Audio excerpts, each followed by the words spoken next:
না, আমি সকাল 9টা থেকে আমার মনে হয় গভর্নমেন্ট অফ ইন্ডিয়া যখন খবরও পাইনি তখন থেকে আমাদের অ্যাডমিনিস্ট্রেশন যথেষ্ট অ্যালার্ট ছিল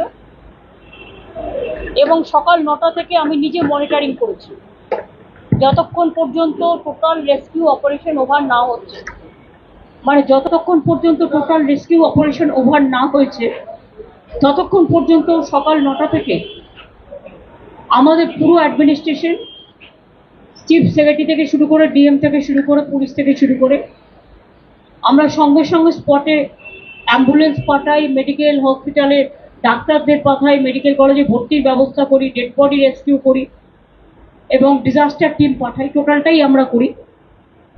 তারপরে আফটার অপারেশন আমি সকাল থেকেই চেষ্টা করছি ফ্লাইটের, কিন্তু ফ্লাইট পাইনি।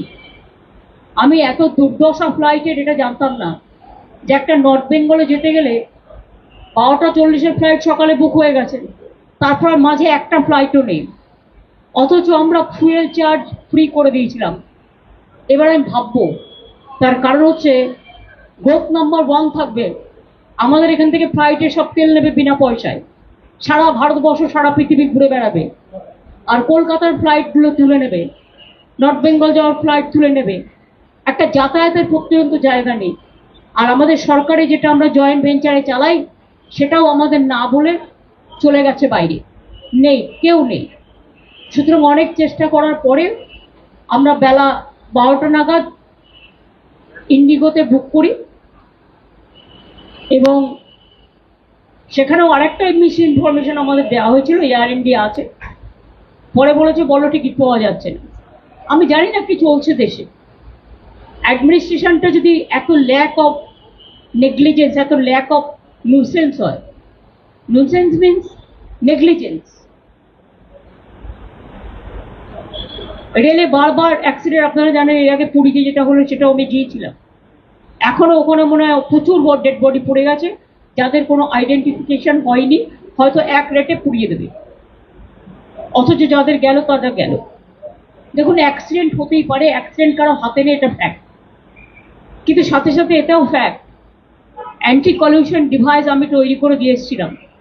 এই যত দেখছেন কলকাতা মেট্রো থেকে শুরু করে, বেহালা থেকে শুরু করে যত নতুন মেট্রো, যত এবার এই যে গঙ্গা কি যেন বন্দে গঙ্গা টঙ্গার কিসব নাম দিয়ে যেন চালাচ্ছে বন্দে ভারত, এটা দুরন্ত একমাত্র স্পিড আপ হয়েছিল আফটার রাজধানী। সেটা কোথায় আমি জানি না, হয়তো সেটাকেই নকল করে একটা যতটুকু না করেছে তার থেকে বেশি ভাড়া বাড়িয়েছে। প্রতিদিন শিয়ালদায় মানুষের কি নিত্যযাত্রীদের যা সমস্যা আপনারা প্রতিদিন আমি দেখতে পাচ্ছি, এবং আমি জানি না এই জায়গাটায় কেন বারবার এটা ব্ল্যাক স্পট। তার কারণ হচ্ছে এর আগেও গাইসাল ইনসিডেন্ট হয়েছিল, যেটা মনে রাখবেন, ওর থেকে একটু দূরে চোপড়ার কাছে বর্ডারে ফাঁসি দেওয়াতে আজকে যেটা হয়েছে অ্যাক্সিডেন্ট, এটা আরো মারাত্মক হতে পারত। একটা ট্রেন এসে যখন আর একটা ট্রেনকে ধাক্কা মারে তখন ঠিক থাকে না একটা বডি কোলাপস হবে না 10টা কোচ, ইট ডিপেন্ডস অন। সুতরাং তাও 70-80 জন আহত, এখনো 20 জন ক্রিটিক্যাল আছে। আমি যেহেতু কোনো যাতায়াতের ব্যবস্থা ছিল না, চেষ্টা করা সত্ত্বেও সেই জন্য দেরি হলো, কিন্তু আমি অপারেশনটা টোটাল করে দিয়েছি। আমি এখান থেকে নর্থ বেঙ্গল মেডিকেল কলেজে যাব। চোপড়ায় যেখানে সব কাজ হয়ে গেছে, নতুন করে আমি আর যাচ্ছি না। আমি সকালবেলায় ওখানকার এমএলএ হামিদুলকে ফোন করেছিলাম, ওদের আজকে বকরি ঈদ আছে, আমি বড়কে জানিয়েছি, সঙ্গে সঙ্গে স্পটে যেতেও বলেছিলাম, ও নিশ্চয়ই টেক কেয়ার করেছে, বাদ বাকি প্রশাসনও করেছে। আমি নর্থ বেঙ্গল মেডিকেল কলেজটা করব, করে আমি তারপরে রাতে আমি শিলিগুড়িতে নিশ্চয়ই থাকছি না, কারণ আমি একটু কুচবিহার চলে যাবো ডাইরেক্ট, কারণ কালকে আমার দুটো কাজ আছে, আমি ওটা করে তারপরে আবার কাল সন্ধ্যের পরে ফিরে আসবো। এইটুকু প্রোগ্রাম।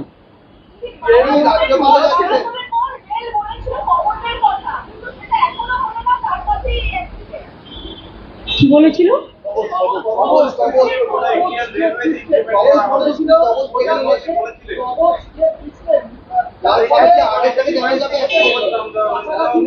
এই শুনুন, অ্যান্টি কলিউশন ডিভাইস নামটাই অ্যান্টি কলিউশন ডিভাইস, ওরা কিসের কি নাম দেবে তা আমার দেখার দরকার নেই।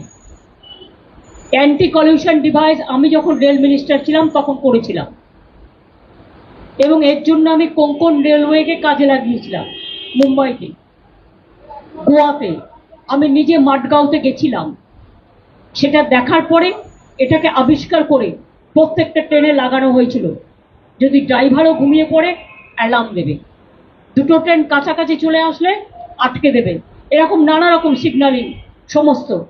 সুতরাং ওরা ওদের ভাষায় প্রত্যেকটা জিনিস, ভাতটাকে এখন কেউ ভাত বলবে, কেউ রাইস বলবে, কেউ চাল বলবে, কেউ আবার আরো কিছু নতুন ভাষা যুক্ত করতে পারে, সেটা তার নিজের ব্যাপার। বল আগে মানুষের রক্ষা কবচ, তারপরে এই সমস্ত নানা রকম কথা বলবেন। রেলে একটা শ্রী ছিল, আজকে তো আমি অনেককে শুনেছি, এটা ক্রিটিসিজম নয়, এটা একান্তই প্যাসেঞ্জার অ্যামিনিটিস এত কমে গেছে যে যাত্রী নাইট জার্নি করে, এমনকি যেগুলো স্লিপার কোচ, এমন বিছানা দেওয়া হয় শুতে, তাতে নানা রকম ডার্টি থিংস থাকে, বাথরুমগুলো পর্যন্ত ক্লিয়ার করা হয় না। Food quality also became very bad. আর এখন আর বলবো রেল ডিপার্টমেন্টও নেই, ওই ডিপার্টমেন্ট মানে ইয়াও হয় ওয়াও হয়। এখন তো আর রেলে বাজেট নিয়ে উঠিয়ে দিয়েছে, রেল মিনিস্ট্রিটা আছে, কিন্তু রেলের সেই আগের যে মাধুর্য সেটাকে নষ্ট করে দিয়েছে। সুতরাং rail have become totally parentless. Only you can see railway at the time of inauguration. So many talking points and so many beautification of words, and just like it's a fashion, but they don't take care about the passenger amenity. I'm sorry, I worked as a railway worker, so I know the things. Even they are not taking care for the railway officials, railway engineers, railway technical staff, safety security officials, and the workers also. They are also in problem. Their old pension is being withdrawn, whatever I have seen through the newspaper. But totally, I am totally with the railway employees and railway officials. They are trying their best, but this government is careful only to take so many measures about the election, how to go for hacking, how to go for manipulation, how to go for rig the election, and if the number one is the party to win. I'm not only telling the government who are the organizer, then where the country will go. Is it not the mockery? I think they should give more time for the